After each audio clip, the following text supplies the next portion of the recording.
Megève, Combloux, Sallanches, Annecy, j'adore la Haute-Savoie. Tu t'attends peut-être dans cette vidéo à ce que je te donne la liste des villes dans lesquelles tu ne dois surtout pas investir. C'est ça hein, que tu attends. Eh bien, je ne te la donnerai pas.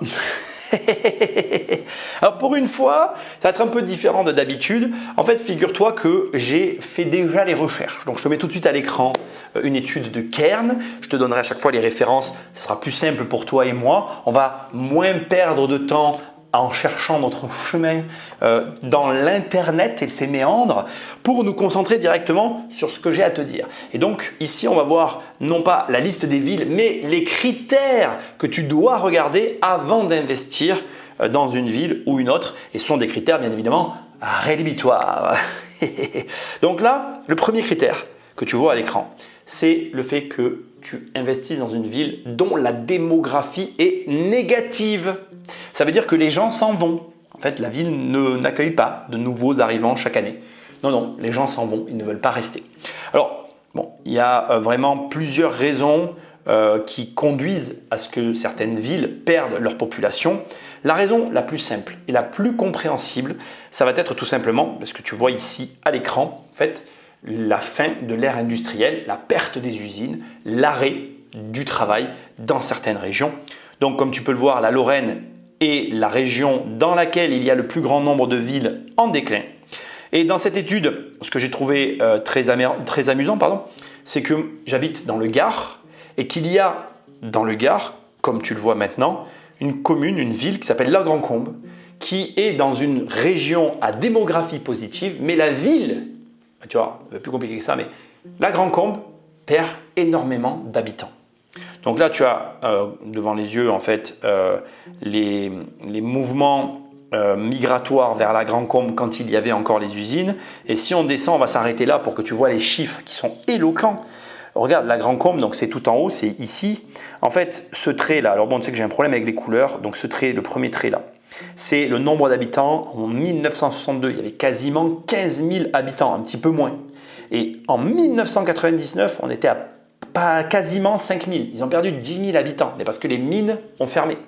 Et ce qui est intéressant avec le cas de La Grand-Combe, c'est qu'en fait, cette ville, qui est en train de devenir un village, a tout simplement perdu ses habitants parce que les mines ont fermé, mais dans une région à démographie positive. C'est-à-dire que La Grand-Combe se trouve dans l'Occitanie et très précisément dans le Gard, et le Gard est une région à démographie positive. Donc des gens viennent dans le Gard, mais ne vont pas à La Grand-Combe. Et comme tu peux le voir ici, tu as donc toute une liste, donc Longwy, Mazamet dans le Tarn, Moyeuvre-Grande dans la Moselle, Jeuf dans la Meurthe-et-Moselle, Decazeville en Aveyron, Marne-les-Mines, Pas-de-Calais, Villerupt en Meurthe-et-Moselle, Calonne-Ricoire en Pas-de-Calais et Divion dans le Pas-de-Calais aussi, qui sont des communes qui ont perdu des habitants. Et ça, c'est vraiment une des raisons pour lesquelles tu ne dois absolument pas investir dans une ville en fait. S'il y a de la perte d'habitants, tu risques la vacance locative et on va avoir l'occasion d'en reparler dans cette vidéo. Crois-moi, la vacance locative, c'est ce qu'il y a de pire.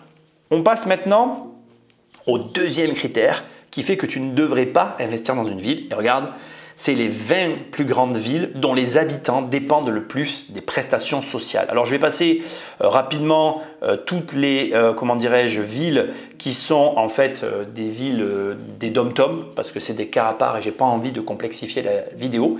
Et je vais ouvrir et fermer une parenthèse. Les aides sociales, ce peut être une stratégie pour certains d'entre nous, pour certains des investisseurs, mais ça n'est pas une bonne de mon point de vue et selon mes critères et selon ce que j'apprends dans mes formations et dans mes livres. Tu feras comme tu as envie, ceci étant, et je le précise, mais tu peux quand même investir dans ces villes, mais tu dois adapter ta stratégie en fonction de ces données économiques. Donc regarde, on a Maubeuge, d'accord, dans le nord, on a à Douai-Lens dans le nord, Valenciennes toujours dans le nord, à Fort-de-France, bon, Martinique, on ouvre et on ferme la parenthèse, à Calais, Pas-de-Calais, à Creil, Béziers, et tu sais que je suis sur Béziers, donc ça montre que malgré que je te dise tu ne dois pas le faire, ça ne veut pas dire qu'il n'y a pas des raisons ou des manières de le faire, mais attention tout de même. Ensuite, regarde, Boulogne-sur-Mer, Pas-de-Calais, Perpignan, pareil, Alors, je ne suis pas sur Perpignan même, mais proche. Donc, ça montre que c'est quand même possible. Narbonne, que je connais très bien. Carcassonne, j'y suis aussi. Saint-Quentin et Nîmes. Et oui, j'ai aussi des investissements à Nîmes, mais pas ce que tu crois. Donc, ça veut dire que faut faire très attention. C'est rédhibitoire, mais tu peux quand même y aller sous condition. Béthune, Charleville-Mézières, Dunkerque dans le nord.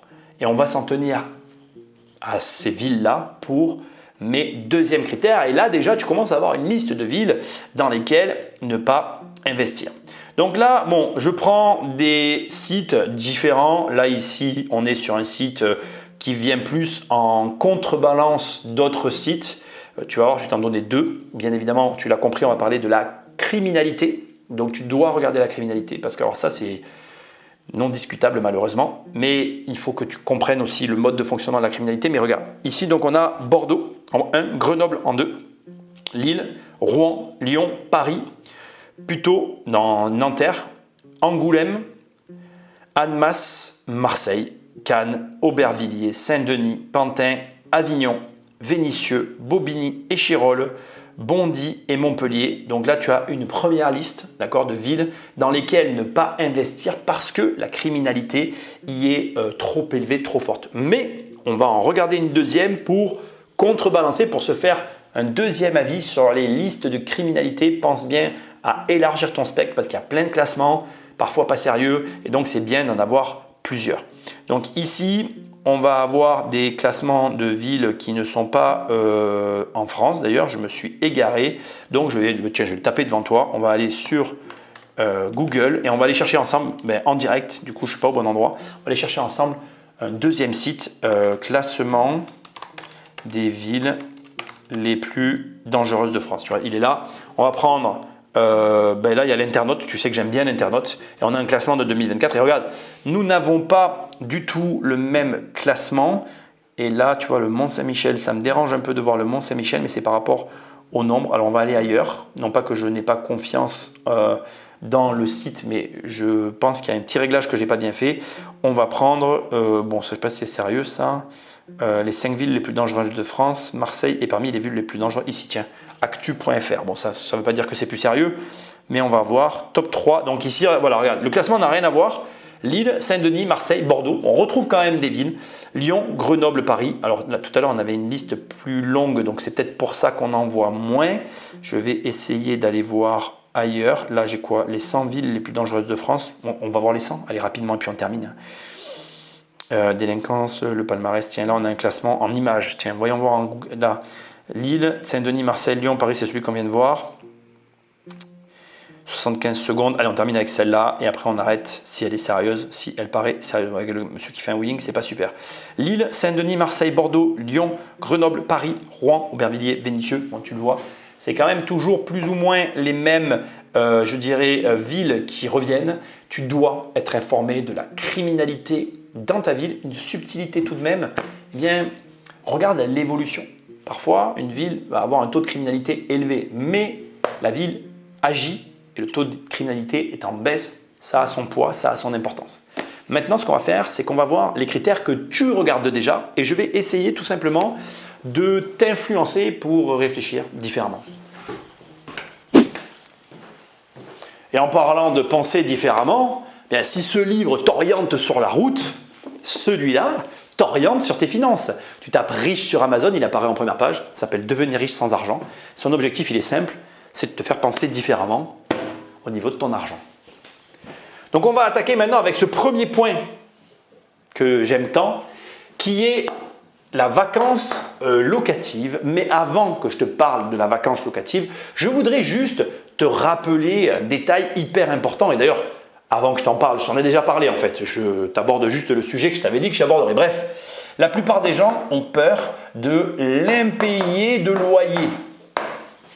Mais c'est un faux sujet.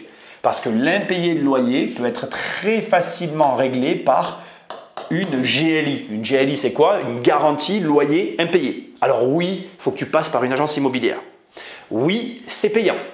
Et oui, en fait, c'est un non-sujet parce que si tu prends ça, en fait, la personne ne te paye pas. Mais du coup, l'assurance te paye. Et en plus, La plupart des garanties loyers impayés aujourd'hui, elles te couvrent jusqu'à l'expulsion. Donc quand j'entends des gens qui disent « Oui, en France, on ne peut pas expulser les locataires », mais il n'y a pas de discussion en fait. Ces gens qui ne peuvent pas expulser les locataires sont ces mêmes gens qui ne veulent pas prendre ça. Donc en fait, j'ai envie de te dire, c'est ton choix en fait au final. Et là où je veux en venir, c'est que les gens ont donc peur de l'impayé de loyer, alors que la vacance locative, le fait que ton appartement reste vide et que ça dure longtemps, c'est-à-dire que ton logement, tu n'arrives pas à le louer, ça existe. Il y a beaucoup de gens qui n'en parlent pas de ça d'ailleurs. Mais ça, c'est beaucoup plus grave.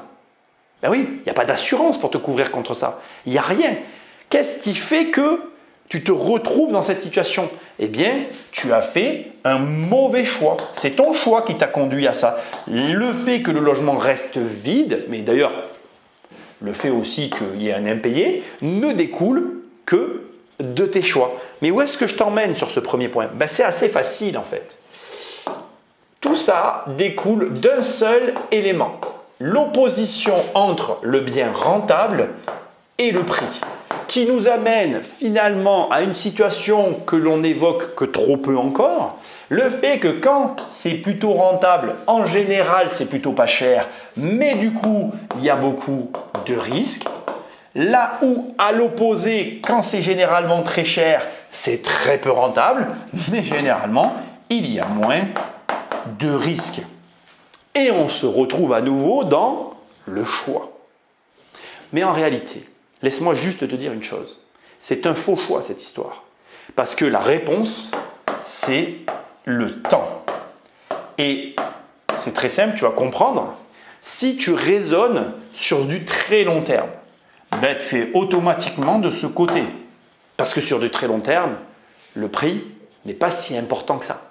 Et si tu raisonnes sur du court terme, bien là, ton prix est important parce que tu as besoin d'avoir de l'argent rapidement. Et le choix doit se faire non pas en fonction que des paramètres que tu retrouves dans cette vidéo, mais aussi de ce que toi tu attends en rapport aux paramètres de la vidéo. Bon, je pense que tu as compris. On ne va pas aller plus loin parce qu'il faut quand même un peu que tu réfléchisses aussi. Je ne suis pas là pour faire tout le taf, ok? Deuxième élément. Alors là, je devrais écrire les impôts, mais en réalité, je vais écrire le foncier. Aujourd'hui, plus que jamais, tu dois regarder le montant de ton impôt foncier. Alors, tu connais mes règles ou pas, mais ce n'est pas trop le problème. Pour moi, ça ne doit pas être trop onéreux, ça doit rester raisonnable. Mais en réalité, derrière le foncier se cache quelque chose qui est pour moi plus important, le coût de la vie. Parce que si ton foncier est très cher, le coût de la vie est très cher. Et si le coût de la vie est trop élevé, tu vas avoir, à partir d'un certain moment, d'un certain point, les habitants qui vont partir pour ces raisons-là.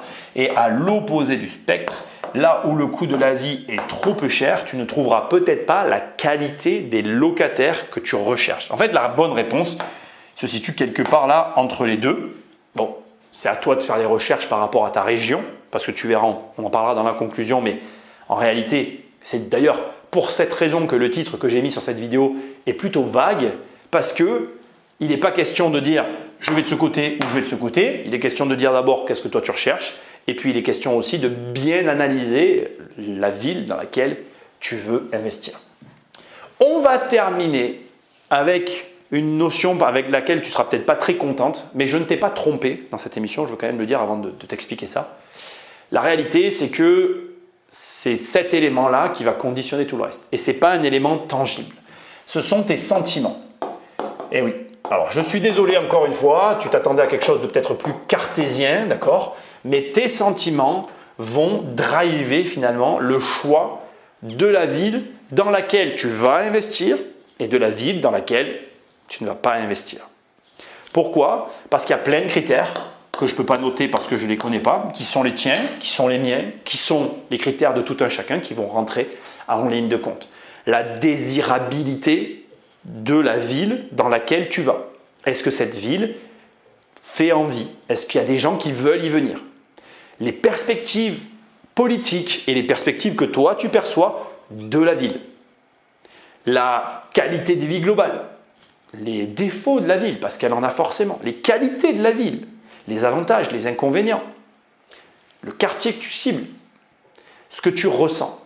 Il y a un élément que j'aimerais poser là pour que tu en fasses un élément central dans ta réflexion, parce que je n'ai pas toujours réfléchi comme ça dans mes investissements, je le reconnais bien volontiers, mais dans tes sentiments que tu vas générer vis-à-vis d'une ville, essaye de raisonner sous la forme d'une famille. Parce qu'en fait, tu peux acheter par exemple un studio dans une ville, mais ne pas raisonner dans l'angle familial. Et pourquoi je te demande de raisonner sous l'angle familial? Demande-toi tout simplement si un étudiant viendrait peut-être dans ton appartement et passera sa vie dans la région, dans la ville dans laquelle tu as investi. Est-ce qu'il va venir faire ses études et vite partir, ou est-ce qu'il va venir et rester coincé dans cette ville? Pas parce qu'il est coincé, c'est un faux terme que je viens d'employer, mais parce qu'en fait il aura été tellement charmé par le coin qu'il ne voudra jamais plus en repartir et il voudra y fonder sa famille. C'est vraiment intéressant de raisonner comme ça, parce que si tu raisonnes sous l'angle de la famille, il y a peut-être certains de tes investissements que tu ne ferais pas, et peut-être qu'il y a des investissements que tu referais parce que c'était les bons. L'idée derrière ça, c'est de te reconnecter à ce que tu ressens et pas forcément à l'argent, dans le but de valider ton projet.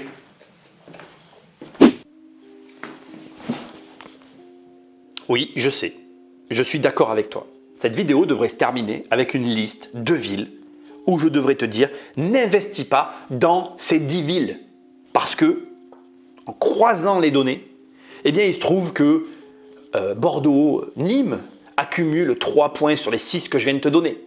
Mais je sais que tu l'as remarqué. En réalité, aujourd'hui, les villes n'accumulent pas les points négatifs. En réalité, aujourd'hui, j'ai remarqué en faisant cette vidéo que les villes, elles ont un point fort qui est négatif et puis le reste s'améliore. Autrement dit, bien ça s'améliore. Je n'ai plus de ville où je vais accumuler comme ça un ensemble d'éléments négatifs. Alors, bien évidemment, je ne vais pas dire ce que je n'ai pas dit. Il y a des villes qui ont des problèmes. On est d'accord, toi et moi. Ce n'est pas non plus ce que je suis en train de dire. Je suis juste en train de préciser que tu ne trouveras plus des villes comme avant qui accumulaient un ensemble de points tellement négatifs qu'on est obligé de te déconseiller d'y investir. Donc, je le redis une deuxième fois, mais globalement, la situation s'améliore. Ce qui fait qu'à la fin de cette vidéo, la seule chose que j'ai à te dire, c'est de lire des livres, de te former et de développer ton esprit d'analyse. Parce qu'en réalité, et c'est là que ça devient intéressant, les villes que je viens de te citer, qui sont apparues dans cette vidéo, eh bien parmi ces villes-là, il y en a dans lesquelles je me trouve, dans lesquelles j'ai investi, dans lesquelles au moment où je te parle, j'ai des locataires et je gagne de l'argent. Ça veut dire quoi? Ça veut dire qu'en fait, si tu comprends la ville dans laquelle tu investis, tu la connais suffisamment pour savoir quelle est la meilleure stratégie pour cette ville-là, eh bien tu pourras gagner de l'argent en étant dans une ville où eh bien, certains types de biens ne sont pas adaptés, alors que d'autres types de biens sont mieux adaptés. Je le répète, mais forme-toi, lis des livres, développe ton esprit d'analyse. Et je vais finir cette vidéo avec une image que j'agite devant toi depuis le début de la vidéo. Tu sais que j'adore faire ça. Avant, on était avec nos cartes. Tu n'as peut-être pas connu ça toi, hein, mais il y avait quelqu'un à côté de toi, toi tu conduisais, puis quelqu'un qui avait la carte comme ça et qui te guidait. Alors c'était trop bien parce que quand tu ratais la sortie, la personne elle pestait. « Ah, t'as raté la sortie, je t'avais dit !» Et l'autre il dit « Non, j'avais vu le panneau. » Enfin, on n'était pas d'accord, on interprétait, tu vois. Et voilà, ça c'était avant. Aujourd'hui, on a des GPS. Et ce qui est encore plus drôle, c'est que malgré qu'on ait un GPS qui est un meilleur outil que la carte, ça arrive encore. Moi, des fois, je suis dans ma voiture et je crois voir la sortie sur le GPS, je me trompe et j'ai ma femme qui me dit « T'es encore trompé !» Ouais, je sais. Bon, c'est pas grave, on va se débrouiller. Et c'était pareil avant. Et qu'on ait la carte ou le GPS, on prenait nos outils de l'époque ou nos outils d'aujourd'hui, on se réorientait et on arrivait à destination. Tu l'as compris l'image ou pas? En fait, tu peux avoir le meilleur outil du monde, c'est pas pour ça que tu vas réussir. Je peux te donner toutes les meilleures analyses du monde sur une ville, c'est pas pour ça que tu vas acheter au bon endroit. Il reste un dernier élément, ton interprétation, la manière dont tu vas traiter l'information que je te donne. Et ça, je peux te former tant que j'ai envie, je peux te faire lire tous mes livres, j'y suis pour rien, tu y es pour rien, enfin, c'est un ensemble d'éléments que je ne maîtrise pas en tout cas, que c'est à toi de travailler. Et donc, qu'est-ce que je veux te dire? Je veux te dire qu'en fait, tu feras quand même des erreurs. Même avec tous les outils, tu feras des erreurs. Et encore une fois, ce qui compte, c'est d'avoir de l'expérience, d'être préparé. Parce que quand tu rates la sortie, est-ce que c'est grave? Non. Tu sais très bien qu'un peu plus loin, tu trouveras une solution en respectant la loi, bien sûr. On ne fait pas un demi-tour avec une ligne n'importe où. Tu vois ce que je veux dire? Et on atteint un rond-point, même si on ne sait pas où il est, on le trouvera au bout d'un moment. Et on reprendra notre route. GPS ou pas GPS, carte ou pas carte. Le truc, c'est ça. C'est juste que si tu as suffisamment confiance en toi, confiance en ton analyse et tes capacités, quoi qu'il arrive sur le trajet, tu seras en mesure de te débrouiller. Comprendra qui pourra, laisse-moi des commentaires, voilà, tout ce que tu as envie, like, partage cette vidéo, va sur immobiliercompagnie.com, tu as mes formations dans l'onglet formation, mes livres dans l'onglet livres, tu peux même réserver un appel de coaching avec moi, je t'aiderai pas à retrouver ta route, t'inquiète pas, on parlera pas de ça, on parlera de tes projets. Et puis moi je te dis à très bientôt dans une prochaine vidéo. Salut!